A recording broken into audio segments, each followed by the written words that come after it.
Welcome back to my YouTube channel. तो कैसे हैं आप लोग?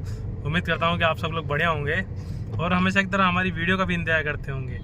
तो आज हम लाए हैं आप सबके लिए एक ऐसा वीडियो जो कि आपको नॉलेजेबल होगा और जिससे आपको फ़ायदा मिलेगा। हमारे पास में अपनी गाड़ी है होंडा अमेज, जैसा कि आप देख सकते हैं ये है हमारी गाड़ी होंडा अमेज। और अभी इसका जो किलोमीटर है वो हो रहा है 49,795 यानी कि 49,795 लगभग 50,000 किलोमीटर होने वाली है। और 50,000 किलोमीटर की हम सर्विस करवाने जा रहे हैं आज अपने रतलाम शहर, मध्य प्रदेश के रतलाम शहर में होंडा अवंतिका शोरूम में। तो देखते हैं क्या कुछ रहेगा। 50,000 किलोमीटर की सर्विस, मेजर सर्विस रहेगी ये। इसमें मेजर सर्विस से नहीं रहेगी, लेकिन हाँ फिर भी सर्विस में देखते हैं, क्योंकि 50,000 किलोमीटर की सर्विस की जानकारी सबको चाहिए रहती है कि होंडा की 50,000 किलोमीटर की सर्विस में क्या क्या जो है लगता है, क्या क्या खर्चा आता है और क्या क्या चीज़ें आपको इसमें जानकारी की ज़रूरत है, वो सब आपको इस वीडियो में दिखाने वाले हैं। तो चलते हैं, होंडा शोरूम रतलाम में आने वाला है। अभी 50,000 किलोमीटर के आसपास का किलोमीटर हो रहा है और उसके बाद में टाइम जो हो रहा है लगभग 1:30 बज रही है, मतलब 1:30 बजते बजते हम होंडा तो आ चुके हैं फाइनली हम रतलाम होंडा शोरूम पे। और अब जो है यहाँ से हम जो है 1:30 बजे, लगभग 1:30 बज रही है और ये शोरूम है। यहाँ से हमको जो है अपने गाड़ी की सर्विस पे डालना है। कितना क्या टाइम लगा, रुकना मुझे यही पड़ा है, क्योंकि मैं यहाँ से 50 किलोमीटर दूर से आया हूँ। और सर्विस वगैरह कैसी क्या रहेगी, क्या होंडा अवंतिका शोरूम रतलाम का रिस्पॉन्स रहेगा, ये सब मैं आपको जो है डिटेल में बताऊँगा। और कितना क्या खर्चा आता है ये सब डिटेल में आपको जानकारी मिल जाएगी। तो चलिए आगे मिलते हैं। अगर वीडियो बनाने देंगे तो वीडियो बनाएंगे, वरना मुश्किल है ना। बाकी जानकारी आपको एंड में दे देंगे सारी। चलिए बात कर लेते हैं कि हमारे होंडा अमेज की 50,000 किलोमीटर की सर्विस में क्या क्या खर्चा आया, कितना सर्विस चार्ज लगा, लेबर चार्ज कितना लगा, पार्ट्स क्या क्या चेंज हुए, ये सब चीज़ें हम डिस्कस करेंगे आगे। और आपको भी अगर होंडा अमेज लेना है, क्या इसकी सर्विस कॉस्ट आती है, ये सब चीज़ें आपको पहले से समझ में आ जाएगी। अगर आप 50,000 किलोमीटर की सर्विस भी कराने जा रहे हैं तो क्या खर्चा आने वाला है ये आपको मालूम पड़ने वाला है आगे। होंडा अमेज लेना सही रहेगा नहीं रहेगा, ये सब चीज़ें आपको समझ में आएगी। और सर्विस में क्या क्या चीज़ जरूरी रहती है, क्या क्या चीज़ 50,000 सर्विस में रहता है, ये सब चीज़ डिटेल में बताएंगे आपको, ताकि आपको भी कोई दिक्कत ना आए आगे। तो चलिए वीडियो को दिखाते हैं आगे। तो सबसे पहले आप देख सकते हैं कि टोटल पार्ट्स अमाउंट हमारा कितना लगा। तो 2,440 रुपये यानी कि 2,440 रुपीज़ .46 पैसे ये हमारा चार्ज था, जिसमें आपको जीएसटी लगेगी 219 मतलब लगभग 450 रुपये की तो जीएसटी मार दी इन्होंने। और 2,879 रुपये यानी कि 2,879 रुपीज़ .74 पैसे, यानी ये 2,800 ये लगभग 2,2900 रुपये की जो है हमारी टोटल पार्ट्स अमाउंट, जो भी पार्ट्स वगैरह लगे हैं उसका अमाउंट लगा है। इसमें क्या क्या चीज़ रहेगी वो हम गिनाएंगे आपको आगे। टोटल लेबर अमाउंट जो है वो आपको देखने को मिला है 2,634 रुपये, 2,634 रुपीज़ ये आपको टोटल लेबर चार्ज देखने को मिला, जिसमें जीएसटी 250 की जीएसटी मारी करीब। और ये करते करते जीएसटी इतनी खतरनाक मारते हैं कि 3,108 रुपये के आसपास के लेबर चार्ज हो गया है। और टोटल हमारा जो अमाउंट आया है ये आया है लगभग 6,000 के आसपास, 5,988 रुपये। अब ये जान लेते हैं कि इतना खर्चा कैसे आया और लेबर चार्ज में क्या क्या डिस्काउंट मिला, कैसी कैसी चीज़ें हम जो है सारी चीज़ें आपको आगे बताते हैं। सबसे पहले आपको दिखा देते हैं कि 50,000 किलोमीटर की पेड सर्विस तो लेबर चार्ज है आपका 2,020 रुपये है। और टैक्सेबल अमाउंट जो है टोटल 15% डिस्काउंट जो है हमें दिया गया है, जिसका आपको टोटल अमाउंट 1,717 रुपये लगे हैं। 1,717 रुपये ये हमारा टोटल लेबर चार्ज था, जिसमें जीएसटी इंक्लूड है 154 रुपये की, 154 रुपये की 2 जीएसटी लगाई है, जो टोटल मिला के 2,026 रुपये का काम हो गया है। इसमें 15% का डिस्काउंट दिया मुझे कंपनी की तरफ से। जब मैं सर्विस कराने जा रहा था तो मुझे कॉल आया था, उसके बाद मैं सर्विस के लिए गया था। तो जब मुझे कॉल आया था तो मैंने उनसे पूछा कि कोई अभी डिस्काउंट चल रहा है तो मैं आपके पास में जल्दी आऊँ। तो उन्होंने मुझे 15% का लेबर चार्ज पे डिस्काउंट दिया। तो आप भी इस तरीके से डिस्काउंट मांग सकते हैं अगर आप सर्विस कराने जा रहे हैं या आपके पास में फ़ोन आ रहा है। तो इसमें हमारा इंजन ऑयल जो लगा है वो पेड है। क्वांटिटी कुछ 42 है। ये 42 किस हिसाब से क्वांटिटी मुझे नहीं समझ में आया। लेबर चार्ज की जो वैल्यू आई है 50 रुपये के आसपास आई है। 2,075 रुपये का टोटल हमें इंजन ऑयल का जो कॉस्ट है, डीजल इंजन ऑयल का कॉस्ट पड़ा है। और 186 ये लगभग आपको जीएसटी लगाई है, जैसे कि आप देख सकते हैं 9% जीएसटी। डिस्काउंट इसमें कुछ भी नहीं दिया गया है। टोटल अमाउंट हमारा डीजल इंजन ऑयल का जो है 2,448 रुपये, यानी कि देख सकते हैं आप ये 2,075 का करीब करीब हो रहा था काम, लेकिन टैक्स मार के 2,448 रुपये का काम हमारा कर दिया गया है। तो भैया टैक्स बहुत ज़्यादा है, हम कुछ भी नहीं कर सकते हैं। सरकारी हमारी ऐसी है कि वाशर प्लग ड्रेन 14 mm का ये कोई सा प्लग था, वाशर प्लग। अब ये क्या चीज़ थी मुझे नहीं पता। 30 रुपये का इसका अमाउंट था और 30 रुपये के आसपास का इसका अमाउंट रहा है, और 2-3 रुपये के आसपास का जो 2 बार GST लगी है, जो कि 35 रुपये का पड़ा है हमें, ठीक है। अब उसके बाद में ऑयल फिल्टर कार्टरा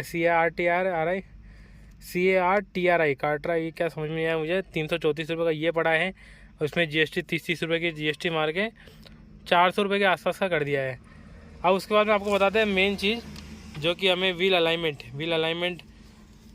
710 रुपये का व्हील अलाइनमेंट पड़ा है हमें, लेकिन उसमें 30% डिस्काउंट बताया गया हमारे लिए। तो लगभग 500 रुपये की हमें जो है ये व्हील अलाइनमेंट हमें पड़ी है, और उसमें 45 रुपये के आसपास का GST लगा के 586 रुपये की व्हील अलाइनमेंट हमको जो है टोटल पड़ी है, जो कि आपको बाहर 250 रुपये के आसपास पड़ जाती है आसानी से। तो ये आपके ऊपर है, आप बाहर करवाएं या अंदर करवाएं। व्हील अलाइनमेंट करवाना ज़रूरी है या नहीं ज़रूरी है हमारे वारंटी के लिए, गाड़ी की वारंटी के लिए, अलाइनमेंट वारंटी के लिए। तो ये अभी तक मुझे सेटिस्फाइड जवाब नहीं मिल पाया। उन्होंने तो कहा है कि भैया आपको करवाना पड़ेगा अगर आपको गाड़ी की अलाइनमेंट की वारंटी चाहिए तो ये सही है गलत, या आप मुझे बता सकते हैं कमेंट पर। अगर आपके पास में एक्सपीरियंस है या नॉलेज है, मुझे इस चीज़ का ना एक्सपीरियंस है ना नॉलेज है, तो आप मुझे, मैं इस बारे में अभी कुछ भी नहीं कर सकता। जैसा उन्होंने मुझे सर्विस सेंटर वालों ने कहा कि अगर व्हील अलाइनमेंट आप नहीं कराएंगे तो आपको जो है वारंटी में दिक्कत आएगी। तो आइए आप मुझे बताएं कि व्हील अलाइनमेंट कंपनी से ही कराना ज़रूरी है, व्हील अलाइनमेंट बैलेंसिंग, या फिर बाहर से करवा सकते हैं, या फिर ऑप्शनल है, या फिर हर 2 सर्विस के बाद करवा लें, 1 सर्विस के बाद करा लें, ऐसा कुछ है तो आप प्लीज़ मुझे सजेस्ट करें। फिर आपको बताएं कि व्हील बैलेंसिंग हर टायर की लगभग 4 टायर की उन्होंने करी। एक स्टेपनी वाला टायर उन्होंने छोड़ दिया था, वो छोड़ क्या देते, मैं ही घर पे स्टेपनी वाला टायर भूल गया था, पंचर था इसलिए वो भूल गया था। तो ये व्हील बैलेंसिंग करा जो है, बैलेंसिंग जो है हर टायर की होती है, हर व्हील की होती है, और पर व्हील बैलेंसिंग के जो चार्ज है वो 150 रुपये के आसपास लगता है।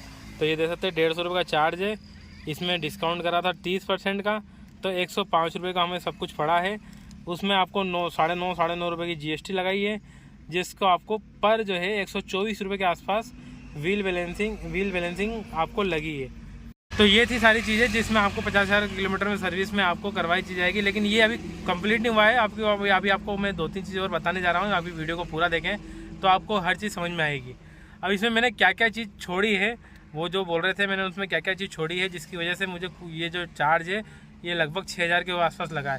अगर वो चीज़ में नहीं छोड़ता, वो ये चार्ज मुझे करीब मतलब समझ लो कि 10,000 के आसपास या 9,500 के आसपास, 9,000 से 10,000 के आसपास पड़ जाता। अब मैं बताता हूँ वो क्या क्या चीज़ है। ये मुझे दूसरी बनानी पड़ रही है क्योंकि क्लिप में थोड़ी सी दिक्कत आ गई थी, तो इसलिए मैं सोच रहा हूँ कि वापस आपको बना दूँ। तो सर्विस आप जब कराने जाएंगे तो उसमें आपको AC क्लीनिंग के बारे में बताया जाएगा कि आप AC क्लीनिंग करा लीजिए, जो आपकी जो धूल दिख रही है ये सब गायब हो जाएगी और ये सब साफ़ हो जाएगी। ये देख सकते हैं इस तरीके से धूल जम जाती है। तो अगर आपकी गाड़ी बहुत ज़्यादा जो है खुले में, मतलब धूल में चलती है, धूल वाले एरिया में चलती है और आपके कांच खुले रहते हैं, तो आपको AC क्लीनिंग करवाना चाहिए, क्योंकि यहाँ से जो है यहाँ से डस्ट आती है और डायरेक्ट इसमें घुस जाती है। तो ये AC क्लीनिंग कराना ज़रूरी रहता है उन लोगों के लिए जिसमें जिनको जो है ज़्यादा डस्ट पे ट्रेवल करना पड़ता है। तो ये आप ऑप्शनल रहता है, अगर आप करवाना चाहें तो करवा सकते हैं, वरना नहीं। ये करीब 800-900 के आसपास का एक होता है AC क्लीनिंग का चार्ज होता है, जिसमें कोई सा एक प्रोडक्ट होता है उनके पास में, उस प्रोडक्ट से इसको जो है अंदर एक लिक्विड डालते हैं, फॉर्म लिक्विड होता है पहले फॉर्म होता है, फॉर्म से फिर वो लिक्विड बनता है। तो वो फॉर्म से के ज़रिए से मतलब ये लिक्विड स्प्रे करते हैं, तो वो अंदर से AC को पूरा जो है ये धूल वूल वगैरह सब जो है क्लीन कर देता है। तो ये चीज़ ऑप्शनल रहती है, अगर आप ये करवाना चाहें तो करवा सकते हैं। 800-900 रुपये के आसपास का चार्ज लगता है उसका, जो कि मैं नहीं करवाता हूँ हमेशा, जनरली नहीं कराता हूँ, हर 2 सर्विस के बाद करवा लेता हूँ। वजह उसकी ये है कि मेरे पास में एक प्रोडक्ट है जो कि जिससे मैं ना, जैसे 800-900 रुपये का उनका एक चार्ज आता है, जो उस प्रोडक्ट को मैंने कम से कम 500 रुपये में ख़रीदा है, और मैं उससे कम से कम एक प्रोडक्ट से कम 5 बार उसको यूज़ कर लेता हूँ। तो 500 रुपये में आप एक प्रोडक्ट को 5 बार यूज़ कर सकते हैं, या फिर 800-900 रुपये दे के आप उनसे सर्विस में क्लीन कराते हैं। ये आपके ऊपर डिपेंड करता है कि आपके पास में कितना पैसा है। ज़्यादा पैसा है तो आप करवा सकते हैं, ज़्यादा पैसा नहीं है तो आप बिल्कुल ना करवाइए। इससे कोई ज़्यादा फ़ायदा नुकसान होता नहीं है जनरली। लेकिन अगर आपके पास में पैसा है, टाइम नहीं है, तो आप बिल्कुल करवा सकते हैं, क्योंकि ये चीज़ भी बहुत ज़रूरी रहती है अगर आपकी जो है गाड़ी ज़्यादा डस्ट में चलती हो तो। दूसरी चीज़ मैं आपको बताता हूँ, एक MCT MTC ऐसे कुछ नाम की चीज़ होती है जो कि आपके लिए वो भी ज़रूरी रहती है। ये जो आपके दरवाजे हैं, ये जितनी भी जो ग्रीस वाली जगह रहती है जिसमें ऑयल ग्रीस होना चाहिए, उस जगह को ये लोग ग्रीसिंग करते हैं, ऑयलिंग करते हैं एक लिक्विड के द्वारा। एक लिक्विड आता है, वो जो भी प्रोडक्ट देता है उनके पास में, उस लिक्विड के द्वारा ये इसको ग्रीसिंग करते हैं। तो ये जो आवाज़ करते हैं दरवाजे, ये सब आवाज़ करना बंद कर जाते हैं। जो बैटरी पे जो जंग लगता है पानी वाला, जिसको नमक के पानी से जो बोलते हैं, उस टाइप का जो जंग है वो हट जाता है, बैटरी साफ़ हो जाती है। और भी बहुत सारी जगह जहाँ पे ऐसा लगता है कि दरवाजे जैसी चीज़ें, जहाँ भी ऐसा लगता है कि यार इस वहाँ पे वो करवाना चाहिए, वहाँ पे वो MCT नाम का एक काम करते हैं। वो MCT का फुल फॉर्म मुझे पता नहीं, वो चीज़ करते हैं। तो MCT का मामला क्या रहता है कि आपकी जितनी भी जगह है उसको क्लीन करते हैं, ग्रीसिंग करते हैं। तो ये भी ऑप्शनल रहता है, अगर आप करवाना चाहें तो करवाएं, नहीं करवाना चाहें तो नहीं करवाएं। ये भी करीबन 700-800 रुपये के आसपास जाता है, जो कि मुझे वर्थ नहीं लगता है। इससे बढ़िया तो आप एक प्रोडक्ट लीजिए, एक प्रोडक्ट को अपने जो है डायरेक्ट उसको घर पे आप जो है सारी ग्रीसिंग वगैरह कर लीजिए। तो ये चीज़ है, आपको आपके हिसाब से करना चाहिए या नहीं करना चाहिए, आप जो है समझ सकते हैं। और कुछ पैसे 1,500-2 हज़ार रुपये आप जो है इस चीज़ से बचा सकते हैं। तो ये आपके ऊपर है, आप बचाना चाहें तो बचा सकते हैं, नहीं तो आपको टाइम बचाना है तो टाइम भी बचा सकते हैं सर्विसिंग में सब करवा के। तो वीडियो मुझे दूसरा बनाना पड़ रहा है क्योंकि उस वीडियो में थोड़ी दिक्कत आ गई थी और वो सही से काम नहीं कर रहा था। तो अभी मेरे को फ़िलहाल ये दूसरे कपड़े में, दूसरे हेयर स्टाइल में, दूसरे की सब चीज़ में आपके लिए वीडियो बनाना पड़ रहा है। तो वीडियो आपको कैसा लगा है, सारी चीज़ें मैंने आपको जानकारी दे दी। क्या क्या चीज़ आप जो है 50,000 किलोमीटर की सर्विस में करवा सकते हैं, क्या चीज़ करवाना चाहिए, छोड़ देना चाहिए, ये सब चीज़ आप समझ गए होंगे। अगर आपके पास में टाइम नहीं है, जानकारी नहीं है, तो आप सर्विस में सारी चीज़ें करवा लें। अगर आपके पास में टाइम भी है और आपके पास में जानकारी भी है तो आप सारी चीज़ें घर पे भी उसको यूज़ कर सकते हैं, उसमें कोई दिक्कत नहीं आएगी। और आप इस तरीके से अपना जो है सर्विस को थोड़ा सा कम करवा सकते हैं। जितने सर्विस कॉस्ट होती है बहुत ज़्यादा होती है, और होंडा की सर्विस वैसे ही बहुत महंगी है। उसके बाद भी अगर आप ये सब चीज़ें ऐड करवा लेंगे तो और महंगी पड़ जाएगी। तो ये चीज़ आपके ऊपर है, ये आप चीज़ समझ सकते हैं। अगर करवाना चाहें तो करवा सकते हैं, नहीं करवाना चाहें तो नहीं करवा सकते हैं। तो इस तरीके के जो है सारी चीज़ें आपको 50,000 किलोमीटर की सर्विस में समझ में आ गई होगी। उम्मीद करता हूँ आपको वीडियो पसंद आया होगा। वीडियो कैसा लगा, 6,000 रुपये के आसपास की सर्विस आई है अगर आप नॉर्मली करवाते हैं तो 6,000 कोई होंडा अमेज के हिसाब से ज़्यादा नहीं है यार, बढ़िया है, ठीक ठाक है। अगर आप इसमें पार्ट्स वगैरह चेंज करवाना चाहें तो पार्ट्स वगैरह भी बहुत महंगे पड़ते हैं इसके। जैसा अभी ब्रेक पैड का आने वाला है खर्चा, तो वो लगभग मेरा जा रहा है 3,500 रुपये। दोनों आगे के डिस्क ब्रेक पैड 3,500 रुपये के हैं होंडा आगे।